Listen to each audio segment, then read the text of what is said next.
여러분, 먼저 분명하게 말씀드리겠습니다. 스타벅스 코리아가 잘못했습니다. 5월 18일 대한민국 민주주의의 가장 아픈 날에 탱크데이라는 문구를 사용한 것은 명백히 부적절했습니다. 역사 인식 측면에서 비판받아 마땅합니다.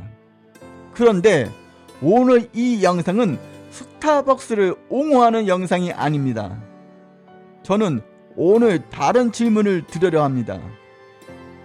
기업이 잘못을 인정하고 대표이사가 해임되고 그룹 회장이 직접 대국민 사과를 했습니다. 그런데 그 이후에 어떤 대응들이 이어졌습니까? 행정안전부, 보훈부, 국방부 등 여러 부처가 관련 조치를 내놓았습니다. 법무부의 경우 대검찰청에 관련 구매 내역을 점검하도록 했다는 보도도 나왔습니다. 공정거래위원회 역시 약관을 들여다보기 시작한 것으로 알려졌습니다. 그리고 정영진 회장 관련 수사 가능성이 언론에서 거론되기도 했습니다. 이러한 일련의 흐름을 보며 과연 이것이 민주주의의 국가에서 적절한 대응 방식인지 저는 묻고 싶습니다. 저는 오늘 이 질문을 팩트에 기반해 제 비판적 관점에서 차분하게 드리겠습니다. 1부 무슨 일이 있었는지 팩트부터 정리합니다. 스타벅스 코리아는 5월 18일 버디 이크 이벤트 중에 탱크데이, 책상에 탁이라는 문구를 사용했습니다. 이는 5.18 민주화운동 당시 상황이나 과거 국가 폭력 사건을 연상시킬 수 있는 표현으로 받아들여졌습니다. 의도 여부와 관계없이 결과적으로 매우 부적절했다는 비판이 제기됐습니다. 소비자들이 반발했습니다. 자발적인 불매 여론이 형성됐습니다. 이것은 시민의 권리입니다. 민주주의 사회에서 소비자가 기업의 행동에 자신의 지갑으로 응답하는 것, 이는 정상적인 시장의 작동 방식입니다. 그리고 기업이 반응했습니다. 정용진 신세계그룹 회장이 대국민 사과를 했습니다. 스타벅스 코리아 대표이사가 교체됐습니다. 이 이벤트는 중단됐고 재발방지 대책이 발표됐습니다. 여기까지는 비교적 전형적인 위기 대응 과정입니다. 기업이 잘못했고 시민이 반응했고 기업이 책임을 졌습니다. 그런데 여기서 끝나지 않았습니다. 2부 그 다음에 벌어진 일들. 이재명 대통령은 국무회의에서 해당 사안을 비판했습니다. 이후 일부 부처에서는 공식 행사에서 스타벅스 상품권 사용을 중단하거나 공직사회에서 이용 자제를 권고하는 조치를 내놓았습니다. 국방부 역시 관련 지역 사업을 잠정 중단한 것으로 알려졌습니다. 또한 법무부의 경우 관련 구매 내역 점검이 이뤄졌다는 보도가 있었습니다. 공정거래위원회는 선불카드 약관을 검토 중인 것으로 전해졌습니다. 이와 함께 일부 언론에서는 정영진 회장에 대한 수사 가능성도 언급됐습니다. 자, 이것을 하나씩 따져보겠습니다. 3부 민주주의와 국가 권력의 범위. 민주주의는 권력이 법과 제도 안에서 제한되고 개인과 기업의 자유가 보장되는 체제입니다. 정부가 기업을 제재하려면 명확한 법적 근거와 절차가 필요합니다. 저는 현 정부를 특정 체제로 규정하려는 것이 아닙니다. 다만 이번 사례처럼 여러 부처의 대응이 동시에 이루어지는 방식에 대해 민주주의의 원칙에 비추어 적절한지에 대한 문제 제기는 가능하다고 봅니다. 이런 대응 방식이 과도한 국가 개입으로 보일 수 있다는 우려도 함께 제기될 수 있습니다. 4부 쟁점별로 따져보겠습니다. 첫 번째, 이미 책임을 졌는데 추가 조치가 필요한가? 스타벅스는 사과, 인사조치, 이벤트 중단 등 상당한 수준의 책임을 이미 이행했습니다. 이 상황에서 추가적인 수사 가능성까지 거론되는 것에 대해 법적 근거가 무엇인지에 대한 의문이 제기되고 있습니다. 정치적 비판과 형사 절차 사이에 경계가 어디인지에 대해서도 논쟁의 여지가 있습니다. 두 번째, 부처 대응의 범위. 일부 조치들은 사안의 본질과 직접적인 관련성이 있는지에 대해 논란이 있습니다. 예를 들어 구매 내역 점검이나 약관 조사 등이 이번 사안과 얼마나 직접적으로 연결되는지에 대해서는 의견이 갈릴 수 있습니다. 이 때문에 일각에서는 전방위적 대응이라는 평가나 과도한 행정 개입이라는 비판도 제기됩니다. 세 번째, 시점과 해석. 이 사안은 지방선거를 앞둔 시점에 발생했습니다. 이에 대해 정치적 맥락에서 해석하려는 시각도 존재합니다. 저는 의도를 단정하지는 않겠습니다. 다만 시점과 대응 강도가 맞물리면서 여러 해석이 가능해진 것은 사실입니다. 네 번째, 형평성 문제입니다. 유사한 논란이나 다른 사건들과 비교했을 때 정부 대응의 강도와 속도가 일관적인지에 대한 질문도 제기됩니다. 권력의 대응이 상황에 따라 다르게 보일 경우 형평성 논란으로 이어질 수 있습니다. 다섯 번째, 정부와 불매의 경계.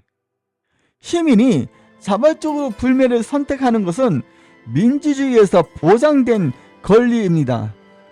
그러나 정부가 특정 기업에 대해 이용 자제를 권고하는 경우 그 영향력은 다르게 작용할 수 있습니다. 이러한 조치가 정책적 판단인지 아니면 시장에 대한 개입으로 보일 수 있는지에 대해서는 논쟁의 여지가 있습니다. 5부, 왜 이 문제가 중요한가? 오늘은 스타벅스입니다. 그러나 중요한 것은 이 사례가 하나의 기준이 될 수 있다는 점입니다. 국가 권력이 기업에 개입하는 방식과 범위가 어디까지 허용되는지 그 기준이 명확하지 않다면 비슷한 논란은 언제든 반복될 수 있습니다. 민주주의는 내가 동의하는 대상뿐 아니라 동의하지 않은 대상의 권리까지 포함하는 체제입니다. 그래서 권력의 행사 방식에 대한 점검은 항상 필요합니다. 스타벅스는 분명 잘못했습니다. 비판받아 마땅합니다. 소비자의 불매 역시 정당합니다. 그러나 동시에 정부의 대응 방식과 범위가 적절했는지에 대해서는 충분히 질문이 제기될 수 있습니다. 여러 부처의 동시 대응, 수사 가능성 언급, 그리고 시점 문제까지 이 모든 요소를 놓고 볼 때 우리는 하나의 질문을 던질 수 있습니다. 이 대응은 원칙에 따른 것인가? 아니면 과도한 개입으로 해석될 여지가 있는가? 이 질문에 대한 판단은 각자의 몫입니다. 저는 그 판단을 위해 필요한 정보와 시각을 제시드렸습니다. 구독과 알림 설정 부탁드립니다. 가짜 뉴스를 잡겠다는 정부, 그런데 이 칼 누구를 향하고 있습니까? 여러분, 먼저 분명하게 말씀드리겠습니다. 가짜 뉴스는 실제로 존재합니다. 그리고 민주주의를 갉아먹는 심각한 문제라는 데에는 이견이 크지 않습니다. 없는 사실을 만들어내고 있는 사실을 왜곡하고 공포와 혐오를 퍼뜨리는 허위 정보는 분명한 사회적 문제입니다. 그런데 오늘 이 영상은 가짜 뉴스를 옹호하는 영상이 아닙니다. 저는 오늘 이 질문을 드리려 합니다. 지금 이재명 정부가 추진하는 것으로 알려진 가짜 뉴스 대응 기조가 과연 민주주의를 지키는 방향인지, 아니면 민주주의 이름으로 민주주의를 약화시킬 수 있는 구조인지에 대한 문제 제기입니다. 스타벅스 사태를 둘러싸고 여러 부처가 동시에 움직였다는 비판이 제기된 정부라는 평가도 존재합니다. 이러한 흐름 속에서 가짜뉴스 판별 권한까지 확대될 경우 어떤 일이 벌어질 수 있는지 오늘 팩트와 논리 그리고 우려되는 구조를 중심으로 살펴보겠습니다. 지금 시작합니다. 1부 팩트부터 정리합니다. 현재 대한민국에서 법적으로 가짜뉴스를 하나의 명확한 개념으로 정의하는 조항은 존재하지 않는 것으로 알려져 있습니다. 명확한 법적 정의가 없다는 의미입니다. 다만 허위사실 유포나 형법상 명예훼손죄로 다뤄질 수 있고, 선거와 관련된 허위사실은 공직선거법에 따라 규율될 수 있습니다. 이러한 법 체계는 이미 존재합니다. 그런데 정부가 별도의 가짜뉴스 대응 기조를 강화하는 방향으로 간다면 무엇이 가짜뉴스인지에 대한 판단 기준이 행정 영역에서 더 중요해질 수 있다는 우려도 제기됩니다. 그 권한이 어떻게 작동할 수 있는지에 대해서는 다양한 해석이 존재하며, 스타벅스 사태를 둘러싼 논란 역시 그런 구조적 문제를 보여주는 사례로 언급되기도 합니다. 2부 현 정부의 가짜뉴스 대응 5가지 문제. 첫 번째입니다. 정의가 없으면 권력이 정의한다. 법적으로 명확한 정의가 없는 개념을 규제할 경우 판별 권한이 규제 주체에게 집중될 가능성이 있다는 지적이 있습니다. 그 주체가 정부일 경우 무엇이 진실이고 무엇이 거짓인지에 대한 해석 범위가 넓어질 수 있다는 우려가 존재합니다. 민주주의 구조에서는 진실 판단이 독립적인 사법 절차를 통해 이루어져야 한다는 원칙이 강조됩니다. 스타벅스 사태와 관련해서도 법적 판단 이전에 행정 대응이 먼저 이루어졌다는 비판적 시각이 존재했습니다. 기업 책임 여부를 둘러싼 판단이 정치적 또는 행정적으로 먼저 작동했다는 해석도 있습니다. 이러한 패턴이 가짜뉴스 규제 영역에 적용될 경우 정부 비판 보도가 가짜뉴스로 규정될 가능성에 대한 우려가 제기됩니다. 방통심의위가 삭제 요청에 나설 가능성이나 여러 부처가 동시에 대응할 가능성 역시 논의되는 부분입니다. 두 번째, 비판과 허위의 경계는 누가 긋는가? 정부 정책을 강하게 비판하는 기사와 보도가 있을 때 그것이 사실 왜곡인지 정당한 비판인지에 대한 판단은 항상 논쟁의 대상이 됩니다. 만약 이 경계를 정부가 직접 판단하게 된다면 정부의 불리한 보도가 과도하게 제한될 수 있다는 우려도 존재합니다. 일부에서는 현 정부가 자신들에게 불리한 사안에 대해 민감하게 반응해 왔다는 평가도 있습니다. 이재명 대통령 관련 사법 리스크 보도, 정책 관련 비판, 당내 갈등 보도 등 다양한 사안이 이에 포함된다는 해석도 존재합니다. 이런 보도들이 가짜 뉴스 규제 대상이 될 수 있는지에 대한 우려 역시 제기됩니다. 정치적 판단과 사실 판단은 구분되어야 한다는 점은 여러 학자와 언론 영역에서 지속적으로 강조되는 부분입니다. 세 번째, 자기 검열이라는 보이지 않는 재갈. 처벌 규정이 강화되고 규제 강도가 높아질 경우 언론 환경이 위축될 수 있다는 이론이 있습니다. 언론인은 취재를 줄이거나 의혹 제기를 자제할 가능성이 있으며 이를 칠링 이펙트, 위축 효과라고 부르기도 합니다. 강한 행정 대응 사례가 존재할 경우 언론사 경영진이 향후 취재 방향을 보수적으로 조정할 가능성도 배제할 수 없다는 분석도 있습니다. 가짜 뉴스 규제 강화가 언론 자유에 미치는 영향에 대해서는 다양한 학술적 논의가 존재합니다. 네 번째, 징벌적 손해배상이라는 칼. 언론중재법 개정 논의 과정에서 징벌적 손해배상 제도가 거론되어 왔습니다.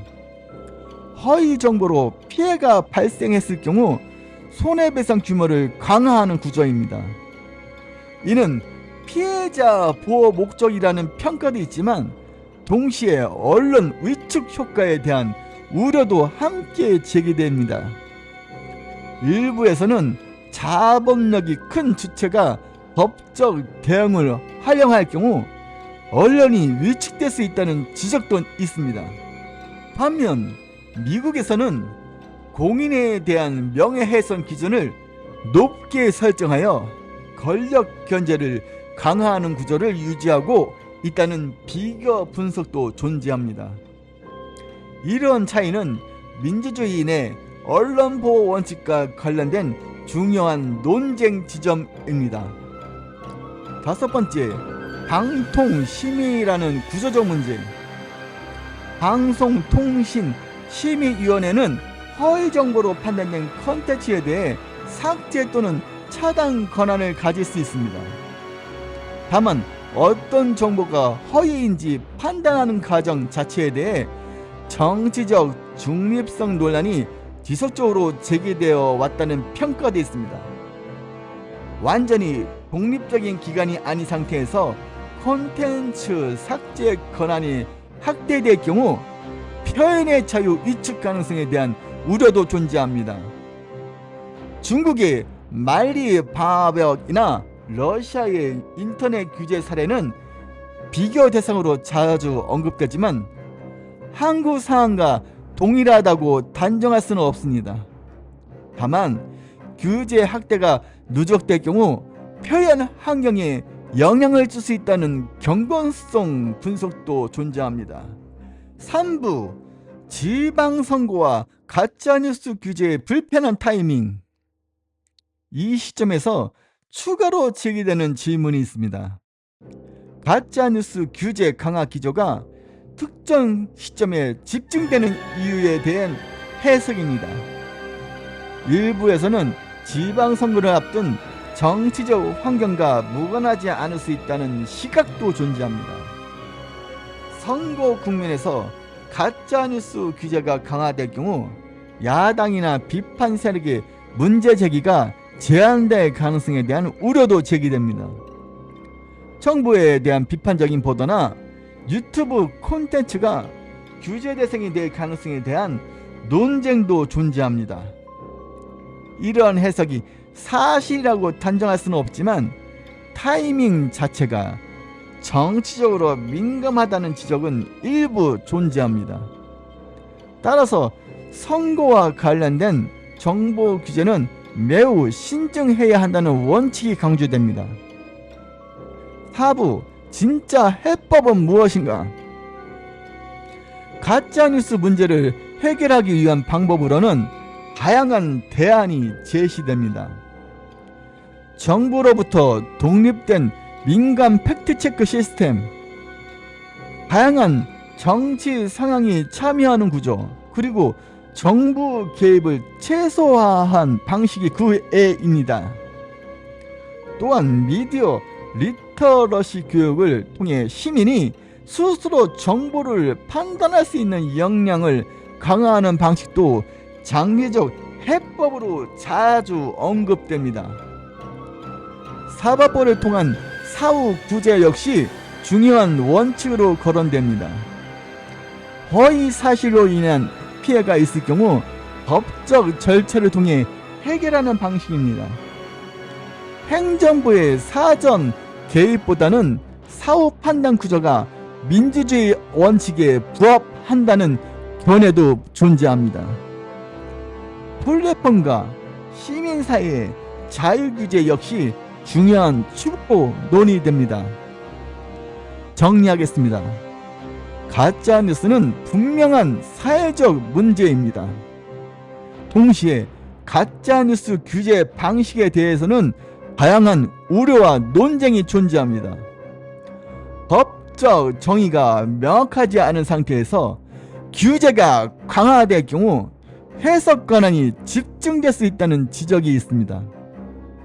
행정 대응 방식, 언론 위축 가능성, 징벌적 손해배상 제도, 방통 심의 구조 문제, 그리고 선거 시기와 맞물린 타이밍은 모두 논쟁적으로 평가되는 요소들입니다. 결국 핵심 질문은 이것입니다. 가짜 뉴스를 누가 정의하는가? 그 권한은 어디까지 허용되는가? 그리고 그 판단이 잘못되었을 때 어떤 견제 장치가 존재하는가입니다. 이 질문에 대해 사회적 합의 없이 규제가 강화될 경우 민주주의의 원칙과 충돌할 가능성이 있다는 우려도 존재합니다. 가짜 뉴스보다 더 중요한 문제는 무엇이 진실인지에 대한 판단 권한이 어떻게 분배되는가입니다. 권력 집중의 위험은 항상 좋은 명분에서 시작된다는 점에서 지속적인 감시와 논의가 필요합니다. 구독과 알림 설정 부탁드립니다. 불편한 진실도 계속 말씀드리겠습니다. 감사합니다. 국민연금이 딜레마에 빠졌다. 원칙을 버릴 것인가? 시장을 포기할 것인가? 여러분, 지금 여러분의 노후를 책임지는 1000조 원짜리 기금이 심각한 딜레마에 빠져 있습니다. 원칙대로 하면 주식시장이 흔들립니다. 시장을 지키려면 원칙을 버려야 합니다. 국민연금입니다. 목표 비중은 14.9%입니다. 그런데 실제 비중은 25%에 육박하고 있습니다. 10%포인트 이상 초과한 상태입니다. 원칙대로라면 지금 당장 수십조 원치 주식을 팔아야 합니다. 그런데 팔지 않고 있습니다. 그렇다면 진짜 질문은 이겁니다. 왜 원칙을 지키지 않는가? 누가 이 결정을 내리고 있는가? 그리고 이것이 우리의 노후에 어떤 영향을 미치는가? 오늘 이 영상 하나로 그 답을 팩트 기반으로 완벽하게 드립니다. 감정도 편향도 없이 오직 데이터와 논리로 지금 시작합니다. 1부 숫자부터 정확하게 보자. 지금 무슨 일이 벌어지고 있나? 팩트 첫 번째, 목표와 현실의 괴리. 감정을 배제하고 숫자부터 봅니다. 국민연금의 2026년 국내 주식 목표 비중은 14.9%입니다. 이것은 당초 14.4%에서 올해 1월 소폭 상향 조정된 수치입니다. 그런데 현재 실제 비중은 얼마일까요? 코스피 급등의 영향으로 약 25% 안팎까지 올라간 것으로 추정됩니다.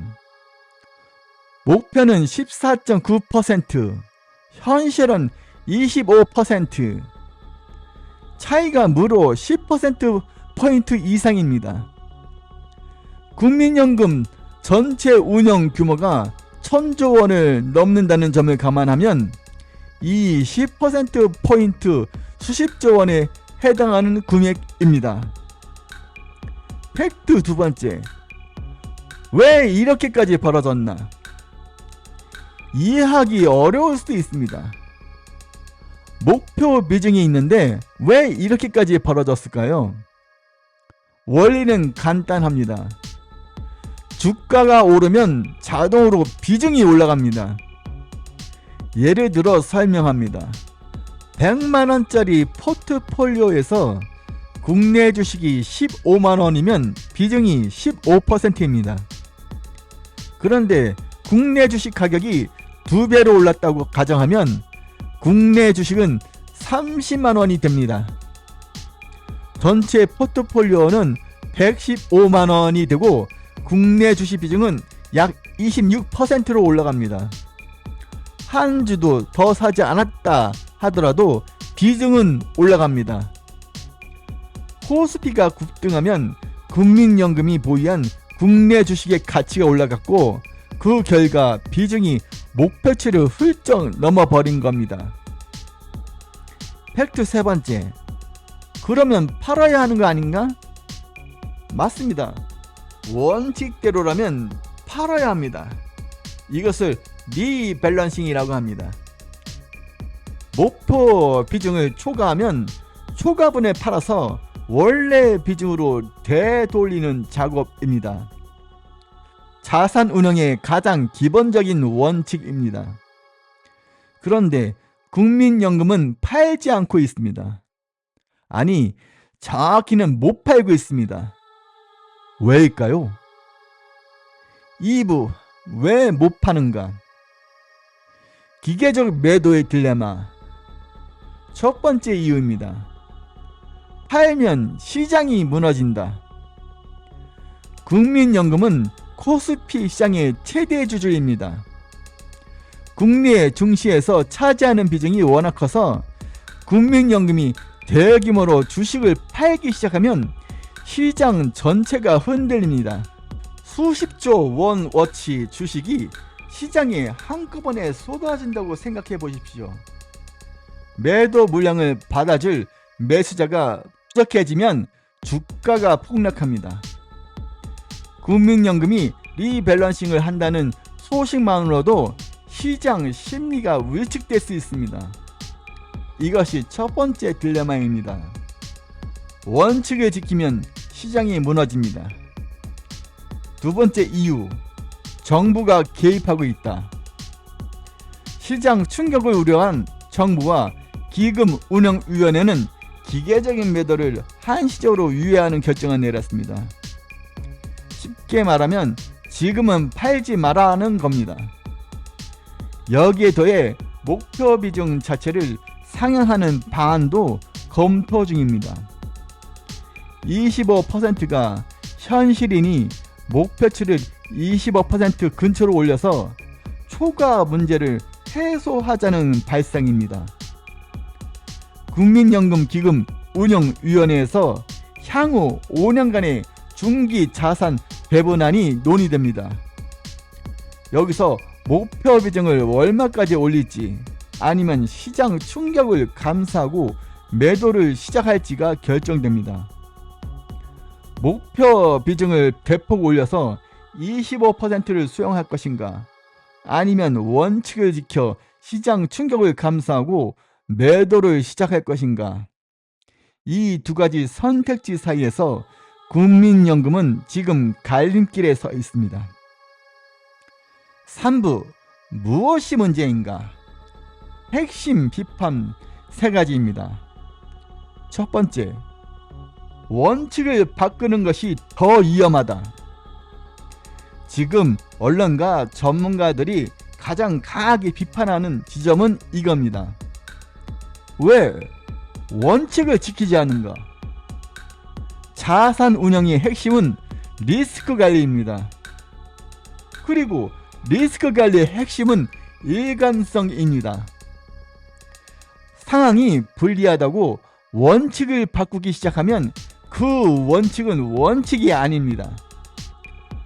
목표 비중이라는 것은 이 이상 국내 주식을 갖고 있으면 위험하다는 한도선입니다.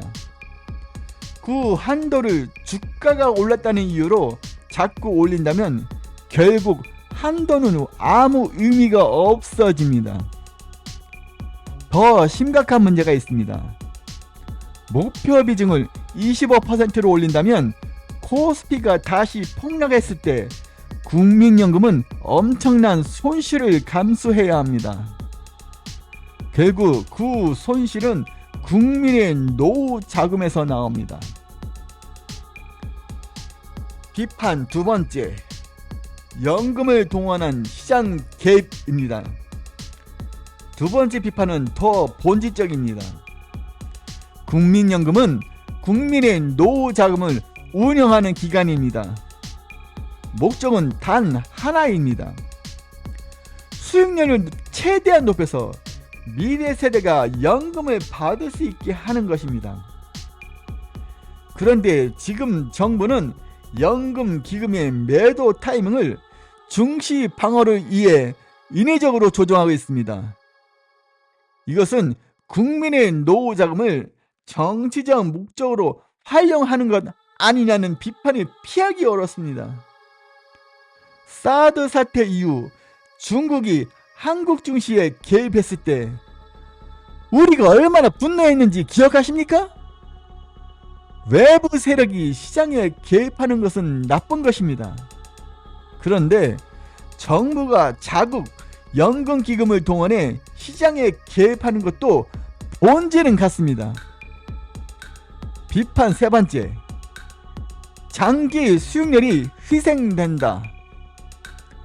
세 번째 비판은 우리 모두의 노후와 직결됩니다. 글로벌 연금 운영의 흐름은 분명합니다. 국내 비중을 줄이고 해외 비중을 늘려야 수익률이 높아집니다. 국내 시장 하나에 집중하면 그 나라 경제가 흔들릴 때 연금 전체가 흔들립니다. 분산 투자가 핵심입니다. 실제로 국민연금 수익률 통계를 보면 해외 주식의 수익률이 국내 주식보다 장기적으로 훨씬 높았습니다. 그런데 지금 정부는 국내 증시 방어를 명분으로 국민연금이 국내 주식에 발목을 잡히는 구조를 고착화하고 있습니다.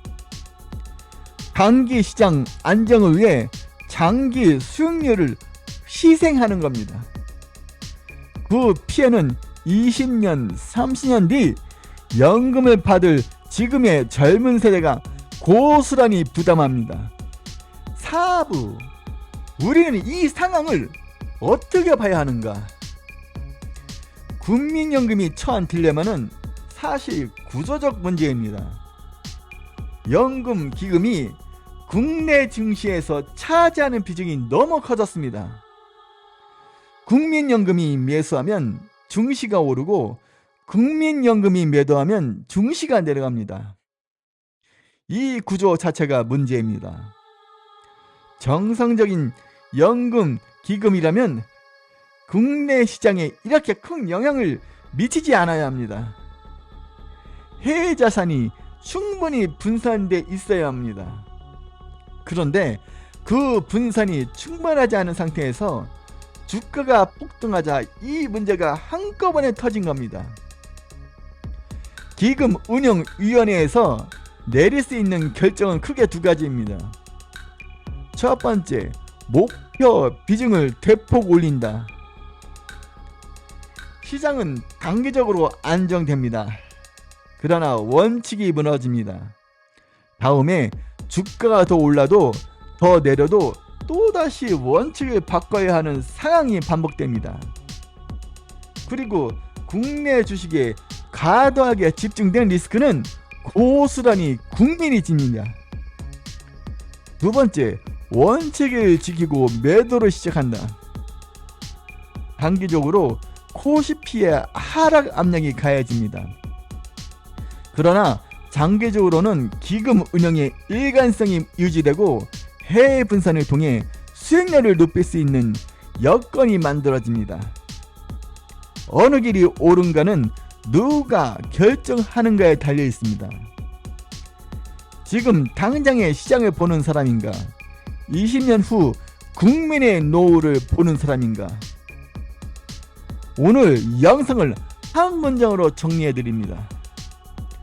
국민연금은 지금 단기 시장 안정과 장기 노후 보장 사이에서 갈림길에 서 있습니다.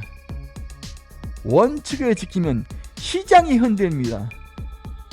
원칙을 버리면 우리의 노후가 흔들립니다. 기금운용위원회의 결정을 주목하십시오. 그 결정이 앞으로 수십 년간 여러분의 연금을 어떻게 운영할지를 결정합니다. 연금은 먼 미래의 이야기가 아닙니다. 지금 내리는 결정이 그 미래를 만듭니다. 강한 원칙만이 강한 기금을 만듭니다. 그리고 강한 기금만이 강한 노후를 보장합니다. 차트를 보기 전에 세상을 보십시오. 세상을 읽는 사람이 시장도 읽을 수 있습니다. 이 채널은 계속 이야기를 드리겠습니다. 구독과 알림 설정 잊지 마십시오. 감사합니다.